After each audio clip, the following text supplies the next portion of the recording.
I'm Tyrus Miller, Vice Provost and Dean of Graduate Studies. I'd like to welcome everyone to our Distinguished Graduate Student Alumni Award Luncheon.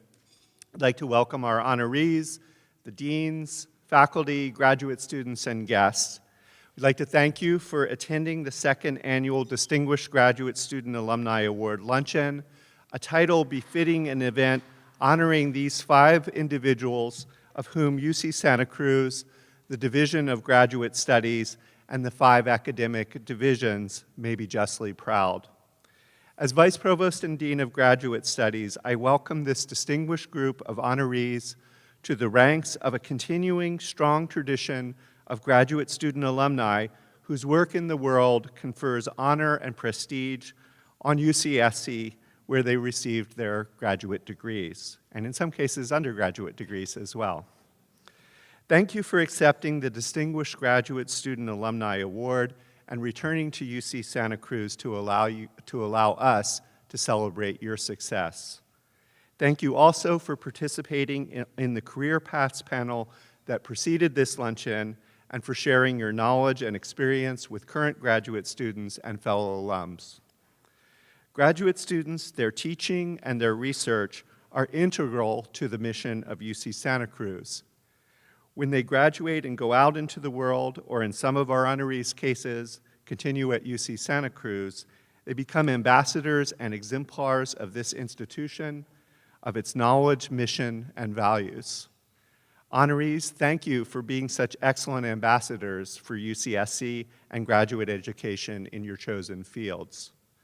Let this occasion, this weekend of celebrating alumni, be one of ongoing connection between you and UC Santa Cruz, a connection that I hope will be as fulfilling to you as it is to a successive generation and successive generations of current graduate students, faculty, and staff at UC Santa Cruz in the years to come. Joining me in congratulations and welcome is Chancellor Blumenthal, a stalwart supporter of graduate students and champion of graduate student research and teaching at UC Santa Cruz. Please welcome Chancellor George Blumenthal.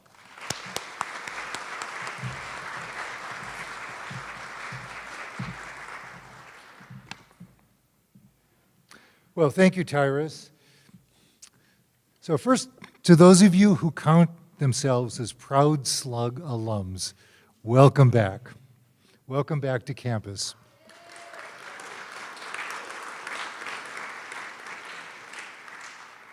Alumni Weekend has always been kind of a fluid celebration of our shared Slug heritage. And I'm delighted the Distinguished Graduate Student Alumni Award Luncheon today has quickly established itself as an Alumni Weekend tradition. And I also truly appreciate the panel discussion that just occurred. So thank you again. I know Tyra said that already, but thank you to everyone who participated in that. Network opportunities are always great for our students. I'd like to start today by offering congratulations to all of this year's nominees. No, not nominees, honorees. I thought we were taking it away from you. No, it's honorees. And I know you've heard the names before, but they bear repeating. And they include Rachael Nelson, Randal Chilton Burns, Naomi Andrews, Thomas Webb, and Diane Bridgman. And to these, yes.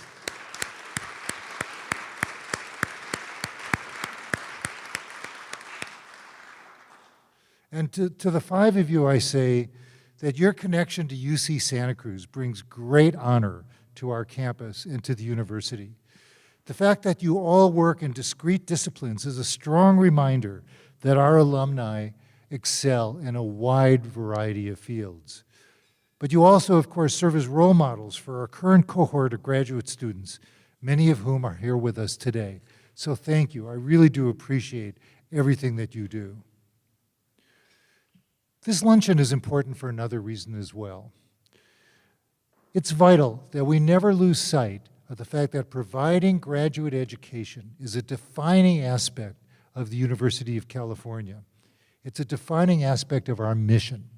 Graduate school is what brought me to the University of California as a graduate student many years ago.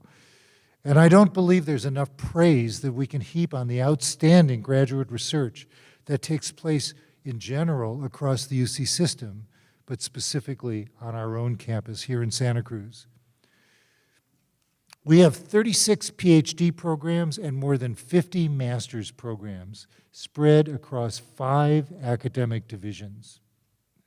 The research being undertaken by our graduate students and their professors fuels the imagination, yields scientific breakthroughs, and advances social justice.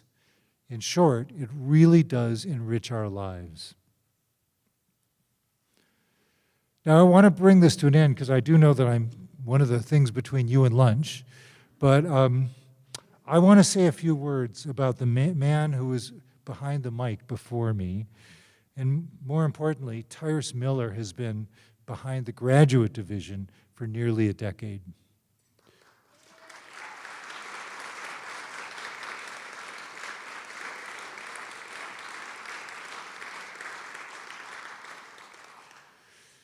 You know, unfortunately for us, this will be Tyrus's last year as graduate dean. As most of you already know, Tyrus has been named the Dean of UC Irvine School of Humanities, and he will start there this summer. It's interesting that he is preceded by 3 other former UCSC administrators who have made the transition to Irvine, so we're going to have to look into that. But I'd like to offer him congratulations on his new post. And I really am sorry to see him go, but I'm happy it's to a sister campus. But mostly I'd like to say to you, Tyrus, thank you for all of the hard work that you've done over the years as the Dean of Graduate Studies. Under Tyrus's leadership, we've enhanced our graduate programs, we've boosted the number of advanced degrees that we offer, and that's been pushing us toward recognition as a potential member of the American Association of American Universities, and brought us up to an important level of graduate education for that. And amazingly, given the substantial undergraduate enrollment growth that we've seen for the past 10 years, Tyrus and his team have managed to keep pace and then some with graduate enrollments. I've always found Tyrus to be incredibly thoughtful about graduate education and how it interfaces with the rest of the campus.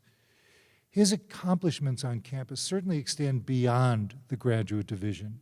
He himself is a literary scholar and author, and he was co-provost at Cowell College, as well as the president of University Associates. He's also, if you know him at all, you realize he's a very modest person, and a modest person who's accomplished a lot. And he doesn't brag about it. So maybe it's my job to brag a little bit for him, because he really has done a great deal for graduate education here. So I want to thank you, Tyrus, for all of your efforts and for all of your successes as Dean of Graduate Studies. Your accomplishments are considerable, and they're greatly appreciated, and I look for great things to come from you down at UC Irvine. So best of luck to you moving forward. Thank you.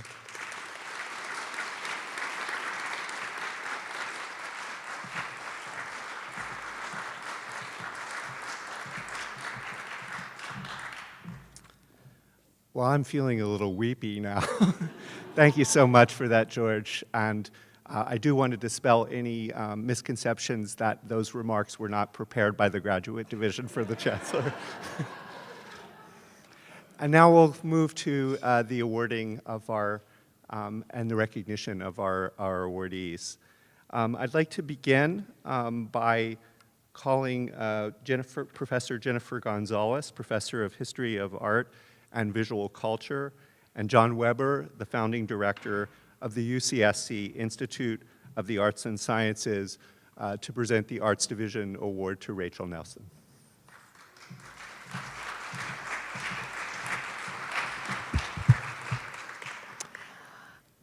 Well, it's absolutely delightful to be here as Rachael Nelson's academic advisor for her doctorate. I feel honored to have been able to work with Rachael, and I know that some of you feel the same way about your students. There's a very special relationship that's established between a professor and a Ph.D. student who work closely together for many years.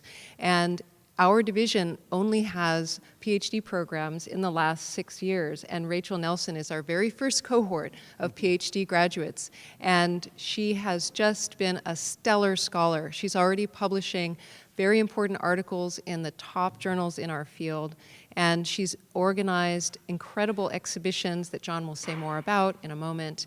But I also want to say something about her teaching. While she was a graduate student, Rachael started teaching her own courses, which is a fairly common practice in the humanities once you're advanced to candidacy, and her student evaluations are stand out. So in addition to being a top scholar, I was so proud to work with her because I could hear what students would say about her teaching in my office hours or sort of informally, and I was thrilled that she was being able to bring her scholarship, which focuses on global art practices that are engaged with questions of violence and injustice, to the classroom and have the students really engage that material and get excited about it and care about it in a way that they could just take with them from here to their own future studies. So I'm not going to say any more because we're supposed to be really short, but Rachael was the kind of ideal student that thinks critically, engages well with things you suggest, comes back with new ideas, can talk to you about them, and you end up learning from them. And that's just the joy of being a graduate professor. So I want to thank Rachael for giving me the opportunity to work with her, and I hope we will always be connected. When I came to UC Santa Cruz, Martin Berger, then the Associate Dean of the Arts, told me they had selected their strongest visual arts doctoral student as the Institute of the Arts and Sciences first graduate research assistant, visual studies doctoral student. That was 5.5 years ago, and since then I've had the good fortune to work alongside Rachael and benefit from her highly unusual combination of knowledge and skills. She brings to her work as the IAS's first curator and program manager her wide-ranging scholarship in global contemporary art, a deep understanding of UC Santa Cruz and our culture, and a tremendous productivity and tactical brilliance as a co-planner of all manner of exhibitions, academic and public events, collaborations with faculty and students, and everything that goes into the creation of a new entity like the Institute of the Arts and Sciences. From the very beginning of her work for the IAS, while still a pre-quals doctoral student, she was contributing measurably to the IAS's program, proposing fruitful ideas for events and exhibitions, and able to do far more than I'd ever expected from even an excellent graduate student. As a result, she received much-deserved co-curatorial credit for our first major exhibition, the campus-wide collective museum that still offers UCSC visitors and community members a unique look at this campus, its history, and its physical environment. Last year, her organizational work on the Crochet Coral Reef Project guaranteed its success. Under Rachael's guidance, the IAS brought together more than 200 students and 200 Santa Cruz community members in an incredible 7-month series of workshops to help present and create two major exhibitions, one at the Cessnon Gallery and one at the Seymour Marine Discovery Center. This year, she initiated, working with Jennifer and Lori Palmer in the arts, a new lecture series that has brought a string of internationally famous artists and filmmakers to the university and our students.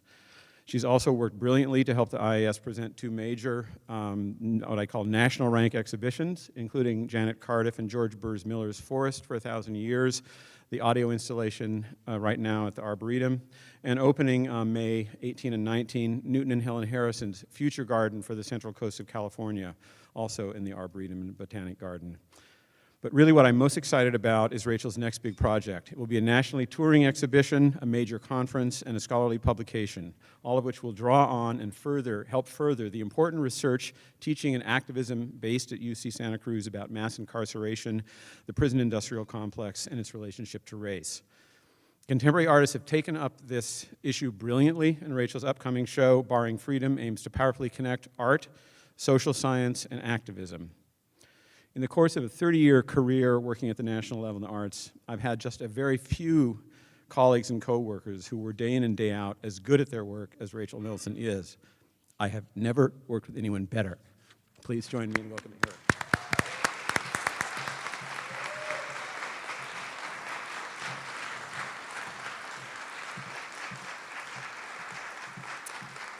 Well, thank you so much for that introduction. I am a little speechless, so it's a good thing I wrote down some remarks. In many ways, I have to say that the award feels premature. I'm not sure I am notable yet, but I certainly aspire to be. I only finished my Ph.D. little over a year ago, so I'm still basking in the glow of the amazing education I received at UC Santa Cruz and how it's prepared me to live up to this award, at least eventually. As has been mentioned, I'm part of the first cohort of the Visual Studies graduate program at UC Santa Cruz, and as one of the first students in the PhD program, I received the benefit of a faculty and staff deeply committed to creating a thriving, intellectually demanding, and socially and politically aware program of study around art and visual culture. One of the central tenets of visual studies is that all visual culture, including art, is part of the larger social and political systems through which it emerges. In my research, I take this to mean that the study of art is the study of the world and the deeply entrenched systems of power that inform how people differently experience it.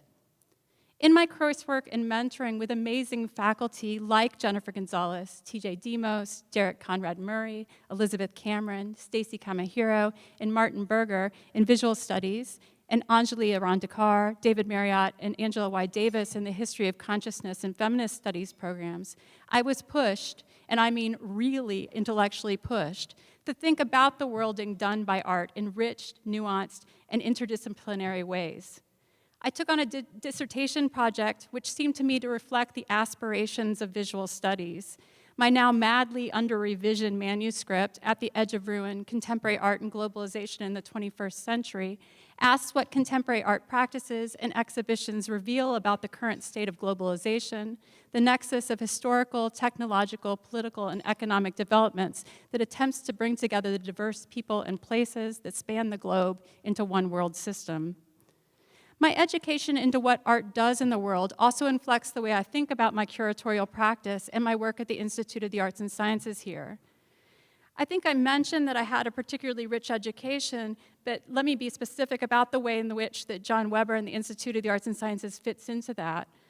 When John came and was hired to come and reinvent what arts programming could be in the university in the 21st century, and Martin Berger hired me to be his assistant, my education grew in ways I could not have imagined.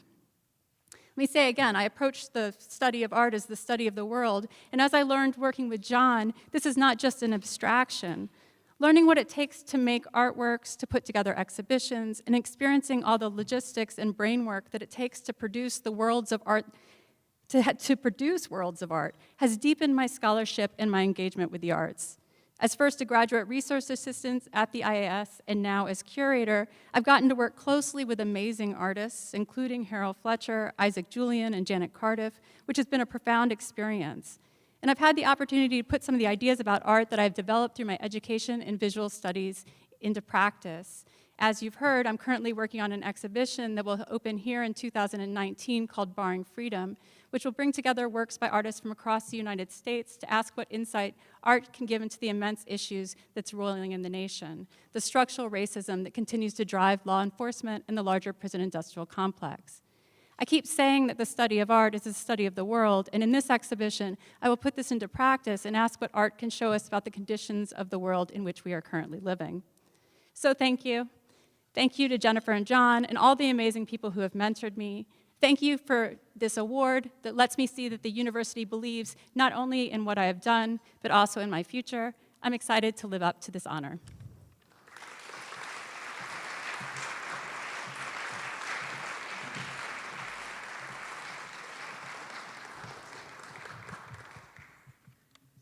Thank you, Rachel. I believe that the food has arrived at the table, so we would invite you also during the ceremony to discreetly eat. For our next awardee, I'd like to invite Dean Alexander Wolf from the Baskin School of Engineering to present the BSOE Distinguished Alumni Award to Randal Chilton Burns. Dean Wolf.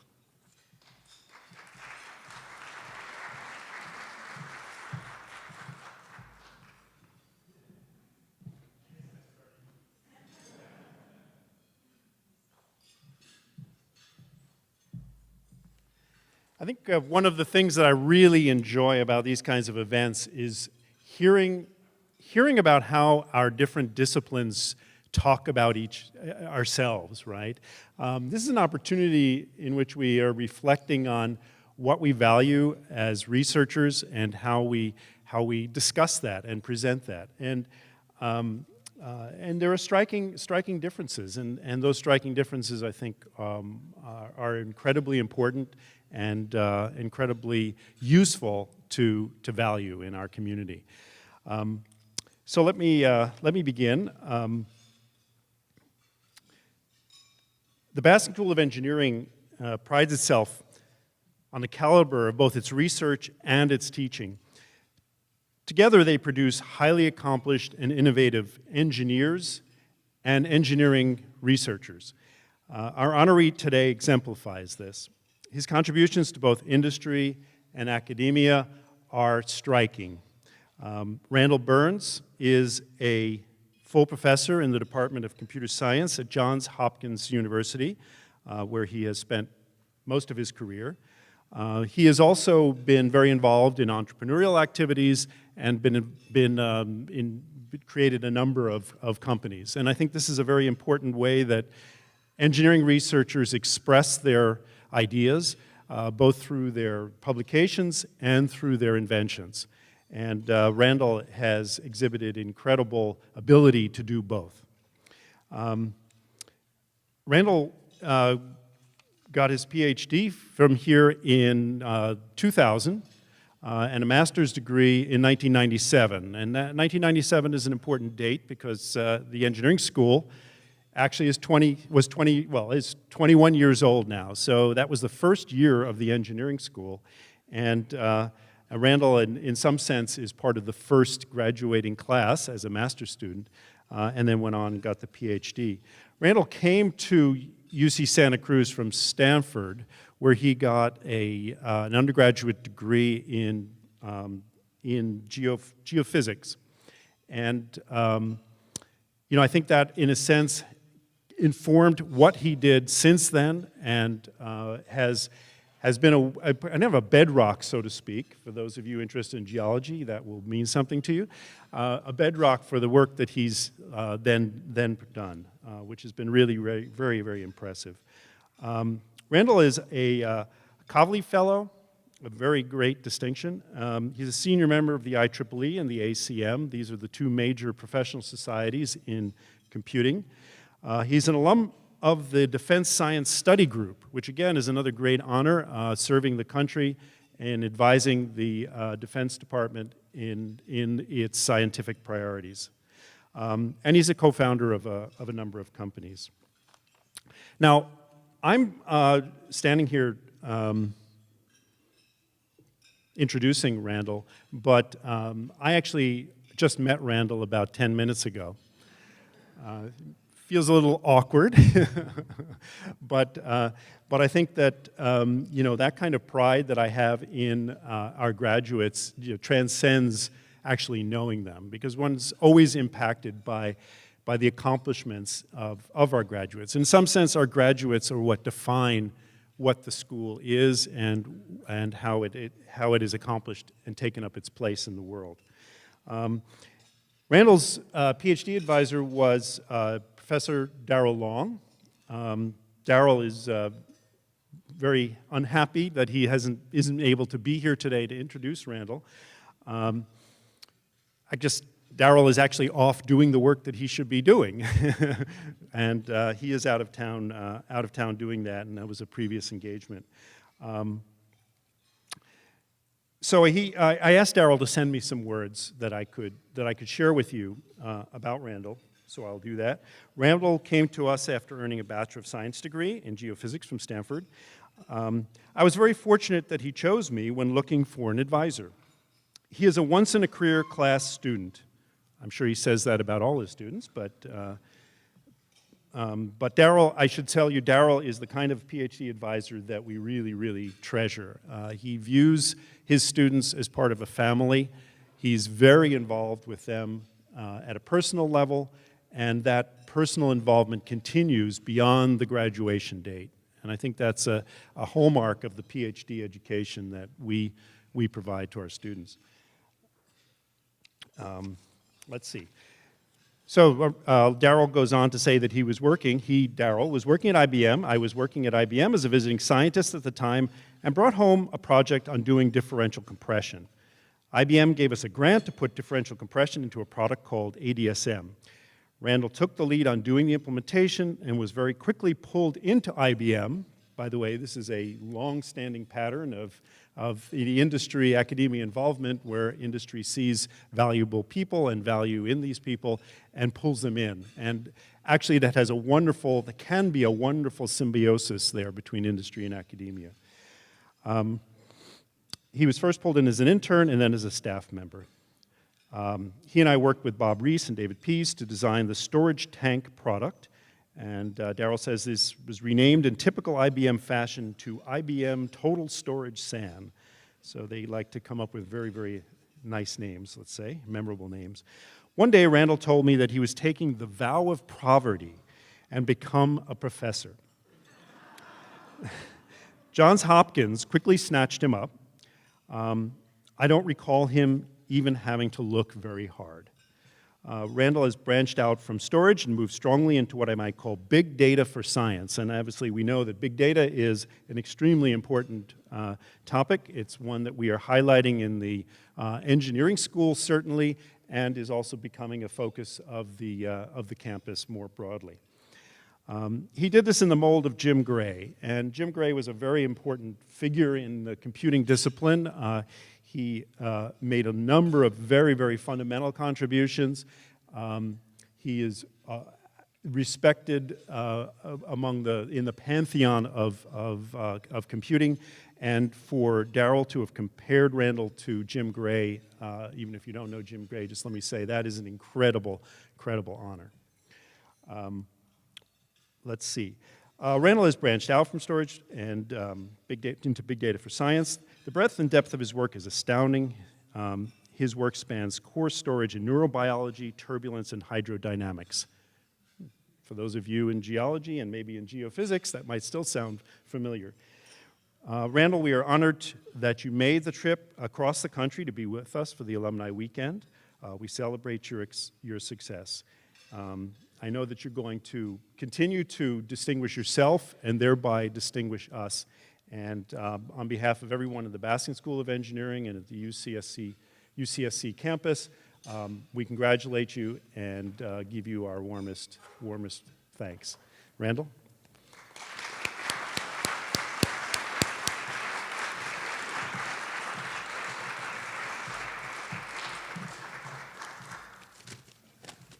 Well, thank you for the kind words, Alexander. And while I have the opportunity, those were nice words from Darrell as well. And so I want to reciprocate and say that he was a once-in-a-lifetime PhD advisor. So my remarks are going to focus on what was special about my experience at Santa Cruz and how it shaped my career. And I want to do this in 3 anecdotes about my first year and a half here. Each one will demonstrate a principle of Santa Cruz and the way this university operates that is special to me. And so the first is I think that Santa Cruz takes great risk with people. And I was an example of that. I was a very, very poorly trained computer scientist, which means not a computer scientist at all. And I had the opportunity to show up with a Regents Fellowship to find my own advisor. In the first semester I got here, I was TAing for Ira Pohl, who was a longtime professor here, is a longtime professor, now emeritus, I believe. And Ira wrote the seminal book, or one of the seminal books on C, a book on C. At the time, Java was this brand new language. It was being developed right up the hill over in Scotts Valley. Ira had taught a Java class, and my first job at Santa Cruz as a geophysicist with no computer science knowledge was to teach a new programming language with the definitive author of Programming Languages books and edit his book with him. This was an accelerating experience. Ira was foolish or brave, but it put me on such a quick path to connect to the discipline, to connect to the university, and And I thank Ira. Maybe he was desperate. Maybe that's just the way we operate here. But it's a good lesson on being brave with people and responsibility. So my second parable is about the relationship between Santa Cruz and Silicon Valley. And this is undeniable. It's a theme that's great and important to the identity of this university when it comes to computer science and engineering in general. And so now 2 months later, I had found Daryl Long, who is my once-in-a-lifetime PhD advisor. And I'm going to tell that joke again. And he dragged me across a hill and plugged me into a research project, and now I'm working with two great logicians. I didn't even know a logician was a career. I thought like logicians do birthday parties. No, logicians, and so these two theoretical computer scientists and I built a set of algorithms that I implemented that went into a product that's still being done today. And so now I've been whatever is not a geophysicist for 11 months, and I'm working in the most distinguished research lab in the country with ACM fellows, and this is remarkable. And this is the type of trajectory that this university offered me. So my third parable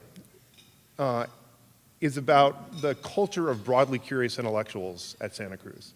And I think I took that with me in my desire to work with physicists and neuroscientists comes from looking beyond my expertise. And that's something that I see at this university in a brilliant and beautiful way. And so this story is about coming right here to Stevenson for lunch in the next fall, in my second year. And Tom Lehrer, who was here for forever, was after his, or concurrent with the end of his musical parody career, was a scholar, and he wanted to know about computer architecture. And so Daryl decided that I was the guy to come have lunch with Tom. And we sat right here outside at Stevenson, and he quickly taxed my knowledge of computer architecture. I felt sorely inadequate, and it was absolutely delightful. But the notion that I could have an hour-and-a-half conversation, and I don't even remember what the goal was now, this was really exciting stuff. And so now I'm a year and a half in to being a student at Santa Cruz, and I am tracked into corporate research, academic authorship, teaching in a way that I don't think is typical or possible. And so I really want to give the university a ton of credit, and the Jack Baskin School, the brand new Jack Baskin School at the time, for making this learning environment. It was special. And so I look back at my community, and my community that I developed in those 6 years has been incredibly influential and ongoing. So we've talked about Daryl Long. I also want to mention Fokian Kalidas and David Helmbold, who were on my graduate dissertation committee.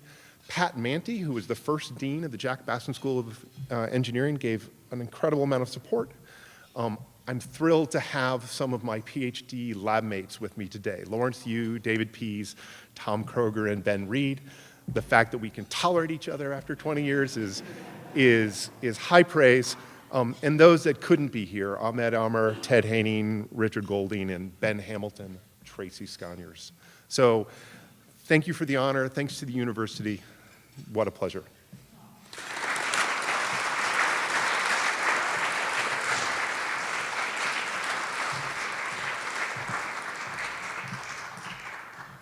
Thank you, Randal. I'd like now to invite Professor Emeritus of History, Jonathan Beecher, to confer the award and to introduce Naomi J. Andrews for the Division of Humanities.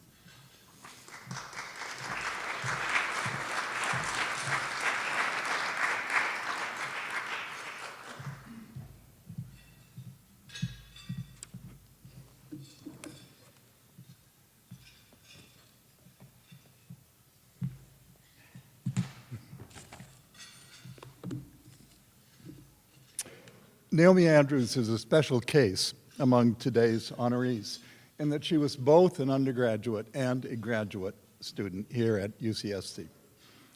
And I'm especially pleased to be participating in this awards ceremony because she and I worked closely together during both phases of her career here.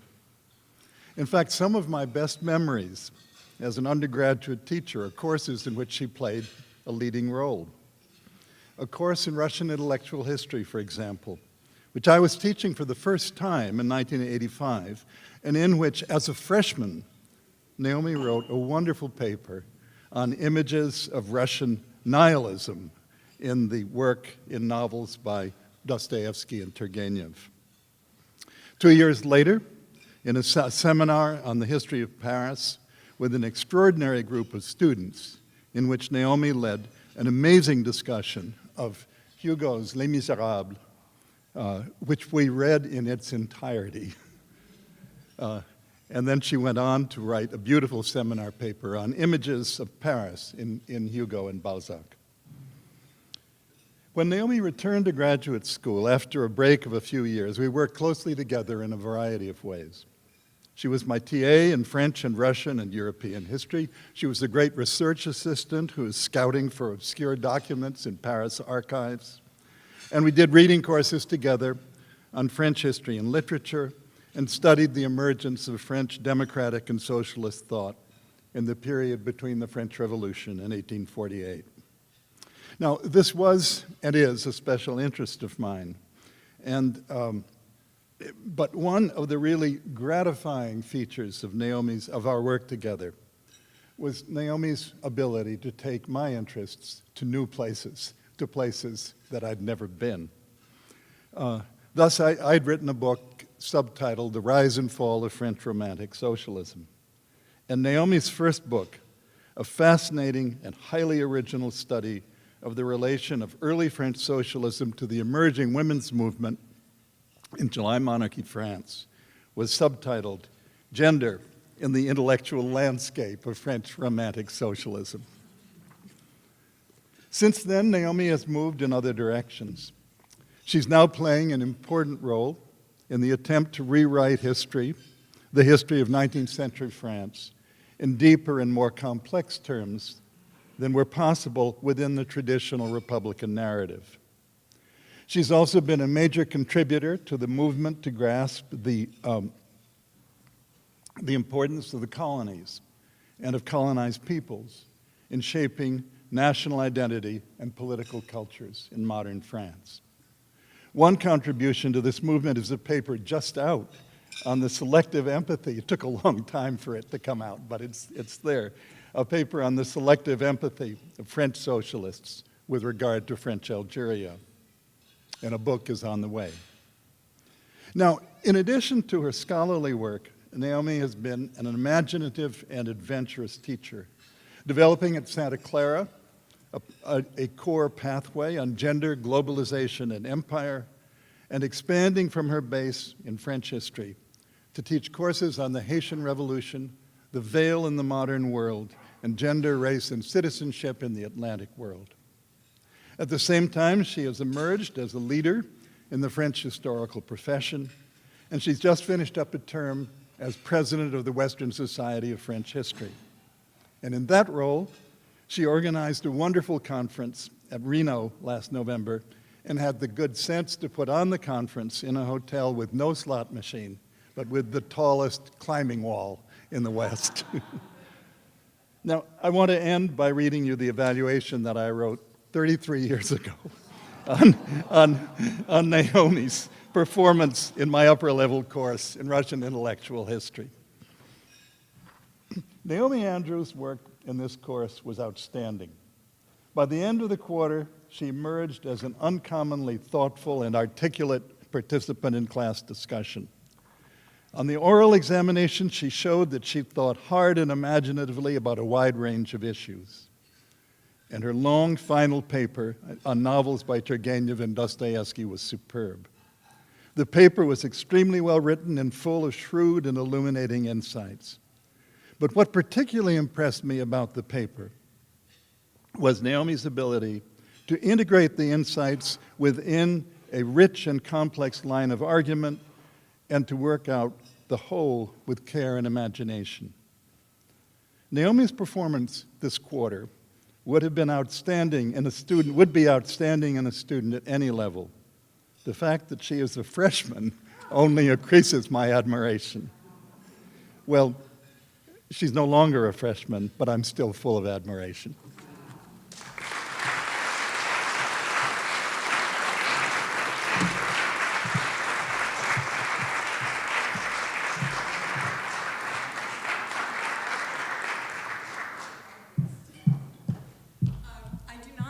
Prepared comments, but I first of all just want to say, John, thank you so much for what a wonderful historical perspective on our long and wonderful working relationship. I remember that class vividly, and in fact, at the end of my undergraduate career here in Cal College, actually, I had been admitted to law school and decided, no, I really don't want to do that. I want to go study Russian intellectual history, which was not exactly an ascending field in 1988, because, of course, the Cold War was ending, and the only interest that people had in Russia was really around the Soviet Union at that moment. I have a really long history here at Santa Cruz that dates back to the time when my grandparents came here in 1967 from Stanford, so I feel very much at home here. But this event today has really given me a sense of how the university has grown and developed from the undergraduate-focused institution that was when narrative evaluations like that were written and preserved. And I'm really impressed by the spirit of inquiry and adventurousness that still seems to persist here. So thank you all for this honor.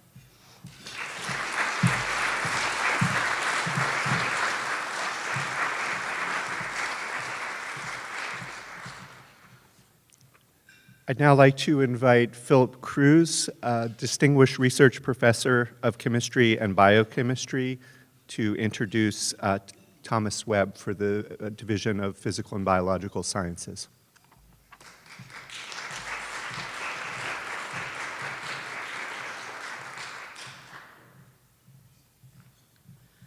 Well, happy lunch hour to everybody. Tyrus, thanks for organizing this. It's just an incredible celebration. And well, I'm just a regular faculty member. I'm trying to retire. It's not working very well.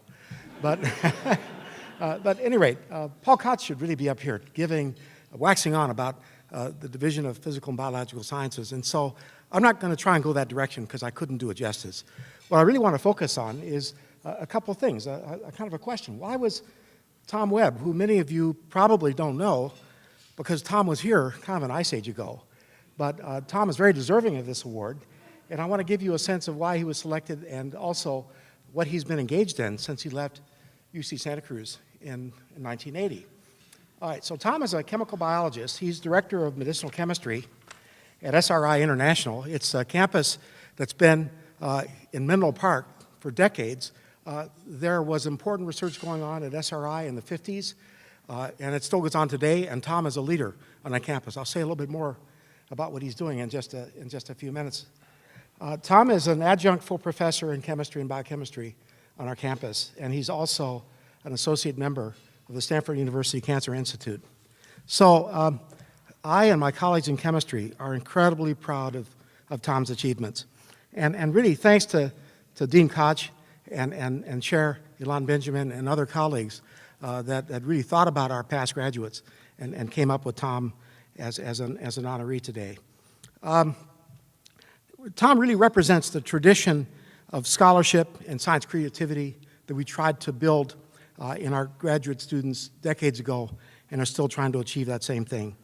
Really, he's an incredible representative of more than 400 PhDs and about 100 master degrees, students awarded degrees in the last 40 years. And so I'm hoping that in the mixer after this, you'll all go and introduce yourself to Tom and hear some of his stories. Let me go on to a second point, that Tom is a product of the UC system and also California biotechnology. Tom did his PhD degree with John McMurray in 1980, as the program said. I talked to John, and unfortunately, John couldn't be here. He's involved in other things. His travel schedule just wouldn't allow him to come. I also talked with another colleague, Mitch Avery, and John and Mitch and I have gotten together, and we have a special award for Tom that I'll give him little bit later on that he'll open in private with his wife, Molly. and so, at any rate, this envelope provides a little glimpse of what Tom was involved in terms of the early days at UCSC.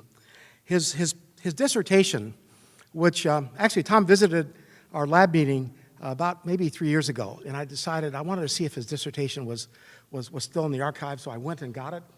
And in fact, I discovered something interesting that I kind of forgotten. I was a member of his thesis committee.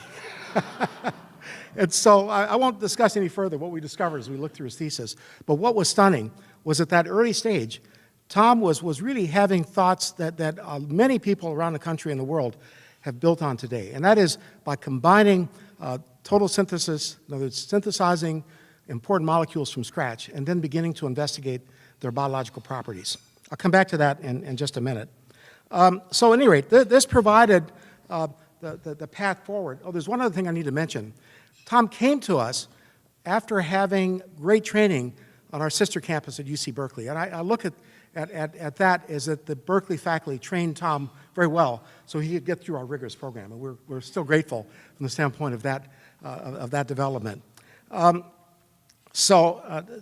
then has sort of continued to have his signature of looking at just biologically important molecules and seeking to develop these in a greater context. So in that regard, after he left UCSC, he went on to do a postdoc, and then he had different career positions. The postdoc was at Scripps. That was a more notable one. He had 2 separate postdocs, but the one at Scripps was with Leslie Orgel, who was involved in the origin of life chemistry. And Tom, in that environment, published a number of very interesting and important papers. Then he went on to work at companies that are still household names, Cal Biochem, Genentech, and then Cambridge. So after that, Tom then began to move forward in his career in a very rapid way. So in terms of some career achievements, today I and others around the country doing natural products chemistry, bioorganic chemistry, look at Tom as really a thought leader and a catalyst for research in the area of developing small molecules, especially those relevant for cancer and influenza drug discovery. Tom has been involved in campaigns that really have started from a standpoint of thinking about organic molecules in a very fundamental way, and then taking them into really focused and collaborative programs that involve really translational research to develop things that are therapeutic leads. I wouldn't say midway through his career, but about 20 years ago, Tom began to think more deeply about this, and then he made the transition it was first hard to understand. He was in San Diego, and he left. He took Molly with him. Molly, his wife, is sitting there. Molly, of course, is a graduate of UCSC, and they moved to Memphis, Tennessee, because Tom became a scientist and a director at the St. Jude Children's Hospital. And Tom was there from 2007 to 2014. And I'm not sure what happened, that the research was going well, and it may well have been that Molly was homesick for the West Coast. And so Tom was able to move in 2014 to SRI International, where he continues today as a principal investigator. He's the head of medicinal chemistry there, and Tom is also involved in different R01 grants. In fact, I'm very pleased to say that Tom, myself, and my colleague Scott Loki, the 3 of us, are currently engaged in an R01 grant that Tom is a PI to discover spliceosome inhibitors, and the work is going well. So I see Tom. I'm not saying I see him more than I want to, but I see him. So the final thing, he's tireless in his goal, as I mentioned a minute ago, to merge organic chemistry and MCD biology in terms of target finding and advancing basic and translational medical research. One of his pioneering compounds should enter a phase 1 anti-cancer clinical trial in the coming years, and we look forward to this happening.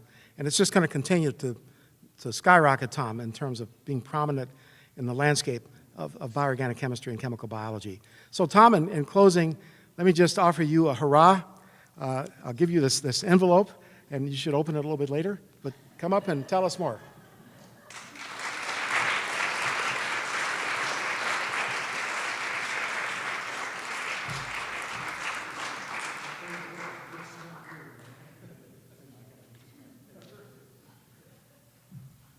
I pretty much know what's in here. My colleague, Mitch Avery, who worked next to me, who's a year ahead of me, and who taught me more chemistry probably than any professor did in my entire life. He was a cartoonist, and he likes to draw caricatures. And so this is probably something going back 40 years ago that he would rib me about, and so I won't show it to everybody, but so thank you very much, Phil, for the introduction, and especially thank you for not reading any of my evaluations as a student here. That could be pretty embarrassing. One of the things that I learned best, I think both at Cal Berkeley but particularly here at Santa Cruz, was humility. And the group in general in the chemistry department, I think really, really punished people who had too big an ego. And I think that was a really important part of my training. When I came, I was a blank slate. As I look back on it, because the obvious question is, how did you learn what you were able to apply to make some accomplishments? And I look back on it, and I was a blank slate. And Phil was one of the writers on that slate, McMurray. Mitch Avery wrote a lot and drew a lot of cartoons on that blank slate. But I was curious. I do think I had a good fundamental training from Cal Berkeley, but I really didn't know what to do with it. And for years and years, that took a long time to fill that chalkboard with a lot of writing.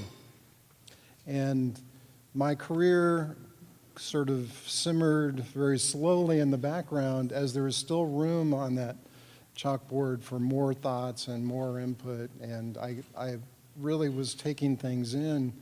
And when I look back on it, I see very strong influences on natural products. I see from Todd Whipke strong influence on computational applications of chemistry, which turned out to be really critical to my career.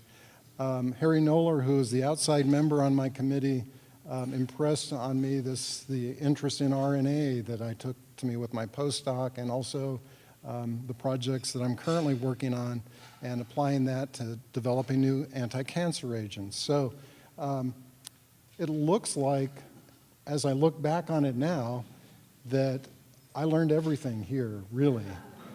The other person that was one of my major teachers, though, and who I dedicated my dissertation to and thanked my best friend at the time, was Molly Town, who's my wife now, who I met here, and who's continued to keep me humble, teach me humility, and teach me many, many other things to broaden my interests.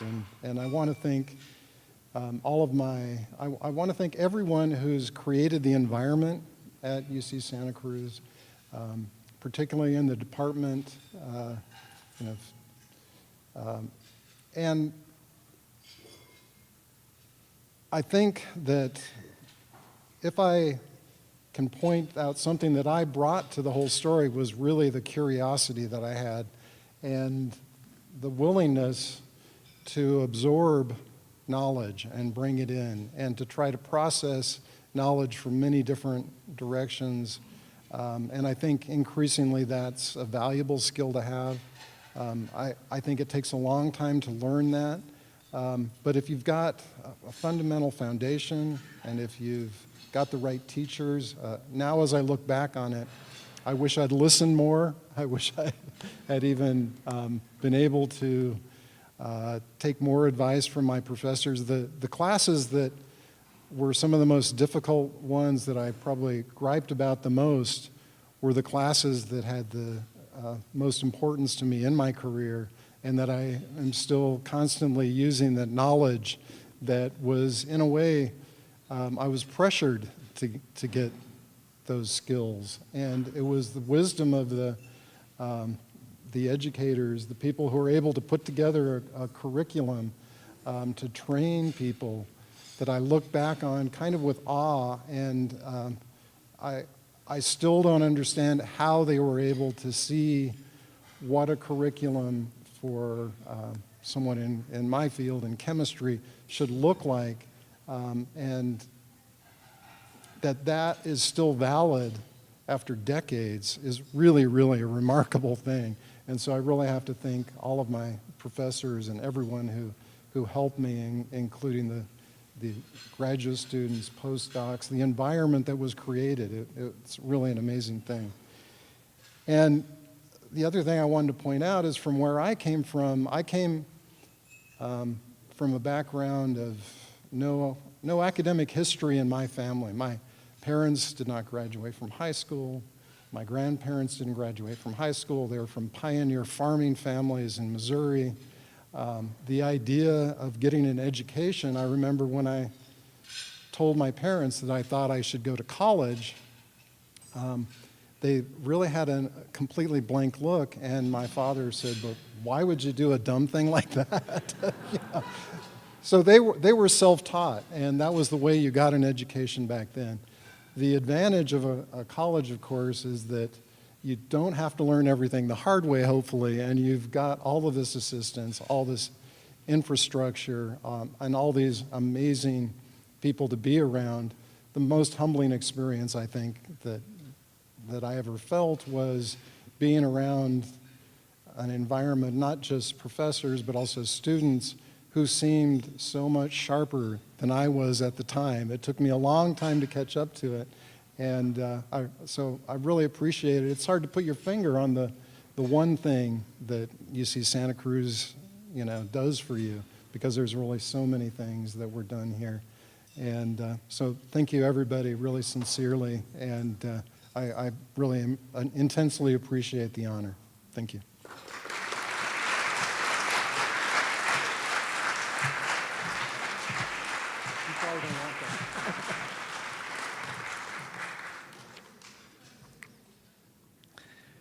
And now I'd like to invite Dean Catherine Mitchell, the Dean of the Division of Social Sciences, to introduce Diane Bridgman for the awardee of the Social Science Division.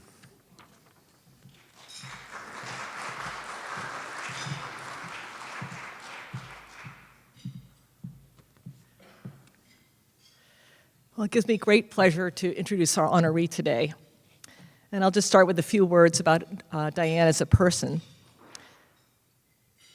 So she has been described as thoughtful, dedicated, and accomplished. But I want to add to that thoughtful, kind, and warm, because even though we just met, when people have asked me who the winner of the Social Sciences Alumni Award was this year, and I said Diane Bridgman, I was enveloped in a kind of goodwill and warmth. So I knew it was a really good decision. And I think that warmth that people feel towards you must come from a warmth that you've given them. So I can say that with knowledge.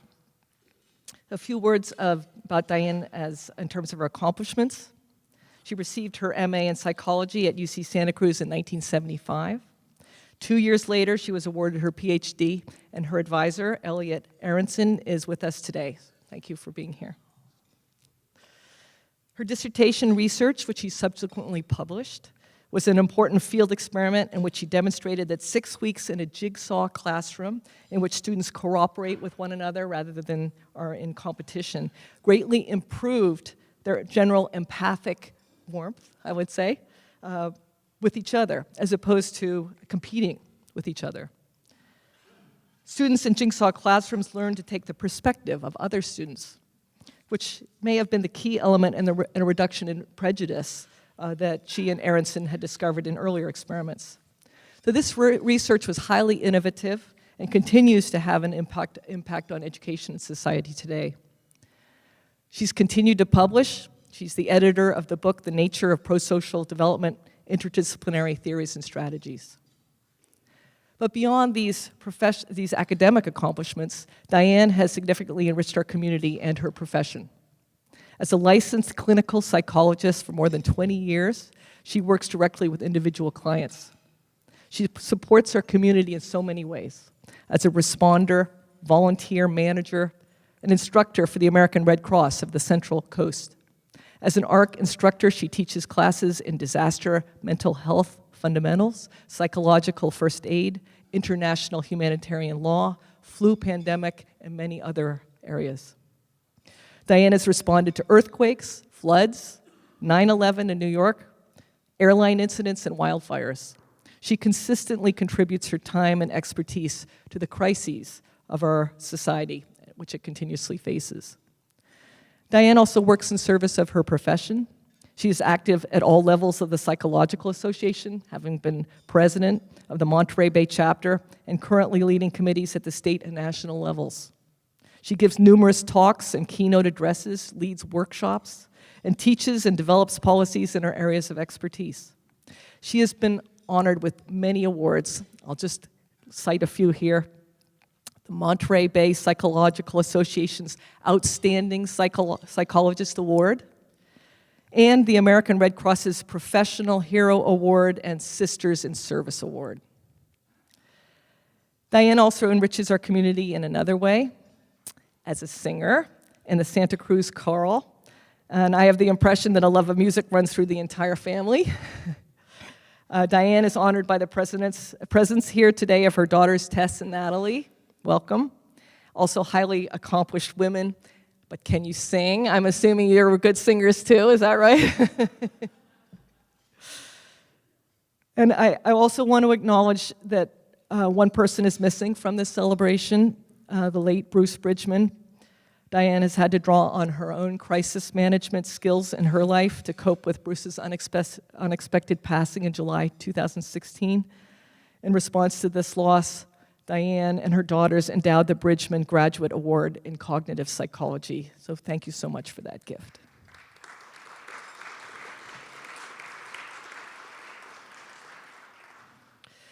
With her commitment to social justice, her dedication to her profession, her broad work in disaster response, and her personal integrity and warmth, Diane is a true banana slug. We are so proud to honor her with this year's Social Sciences Graduate Student Alumni Award. Welcome.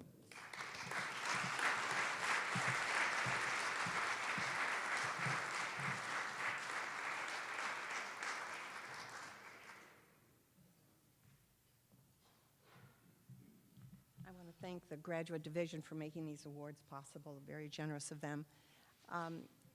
When I came to UCSC, it was absolutely a perfect fit for me, and I was incredibly blessed to have worked with some of the top people in the field, and in particular, one who's here today, my main mentor, Professor Elliot Aronson.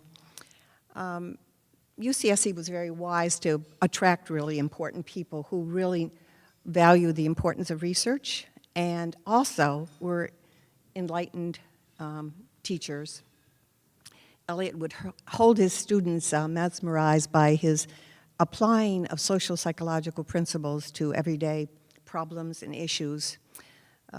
And I was able to find a wonderful fit with my interests from grade school through high school around issues of why people quite intentionally might cause other people to not feel very good about themselves, and why might they do that?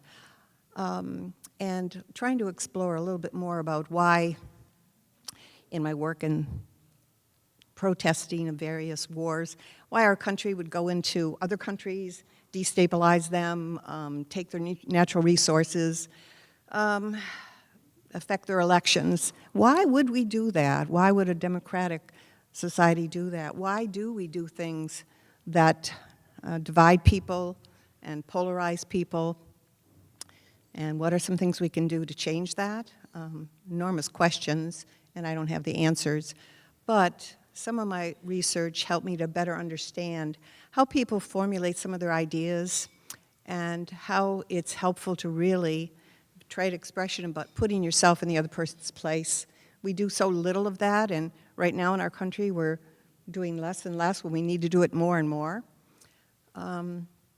So I was able to do some research with Elliot on cooperative interdependence and how that affects students and their learning and their social skill sets.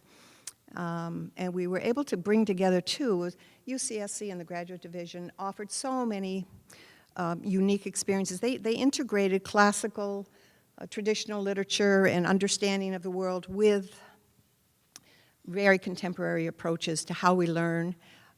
And so we were able to get a group of students who took an undergraduate class that Elliot and I taught about the cooperative learning process. And Elliot was incredible around methodology and a real stickler, and I learned so much. And I was just teasing him earlier about he was very critical about how one would write, and I needed all that help. And I might come back and feel pretty devastated, but I learned to write a little better as a result. But we would teach the students about methods and about social psychology and about the school system and about social issues.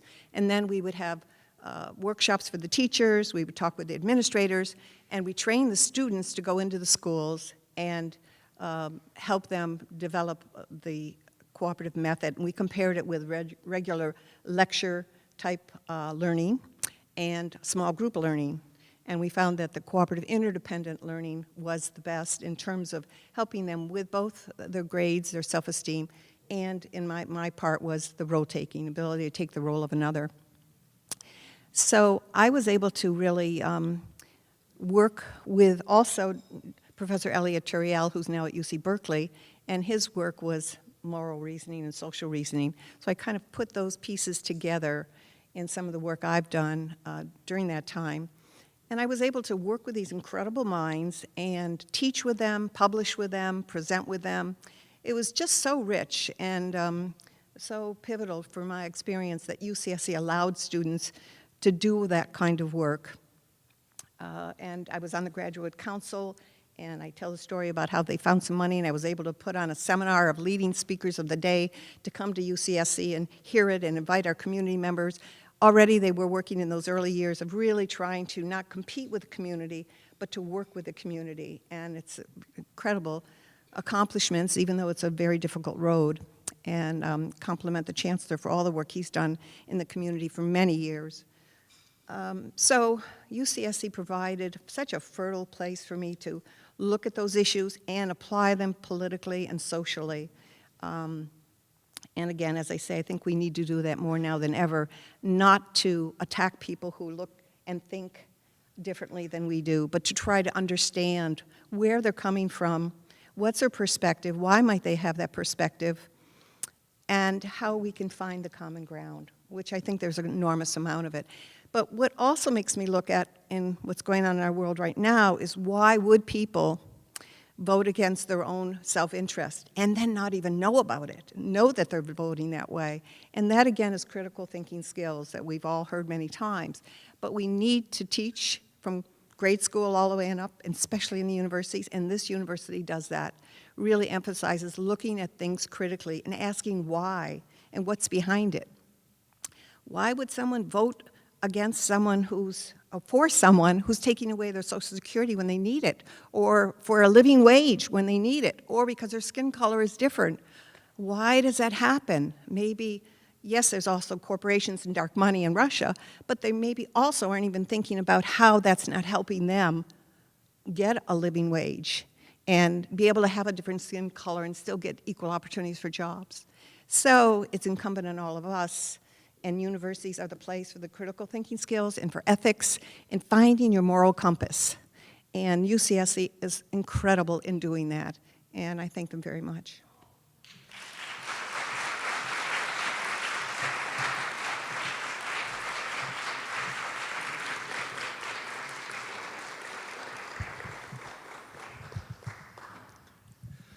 Thank you, Diane. Now I would like to congratulate and thank all of our awardees today. One more time, please.